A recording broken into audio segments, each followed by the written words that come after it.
بلوچستان میں دہشت گردی کے واقعے میں جاں بحق دو مزدوروں کی میتیں آبائی گھروں میں پہنچا دی گئیں۔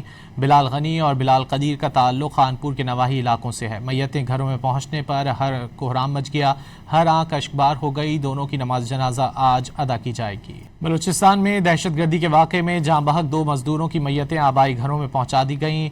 بلال غنی اور بلال قدیر کا تعلق خانپور کے نواحی علاقوں سے ہے۔ میتیں گھروں میں پہنچنے پر ہر کوہرام مچ گیا، ہر آنکھ اشکبار ہو گئی۔ دونوں کی نماز جنازہ آج ادا کی جائے گی۔ بلوچستان میں دہشت گردی کے واقعے میں جاں بحق دو مزدوروں کی میتیں آبائی گھروں میں پہنچا دی گئیں۔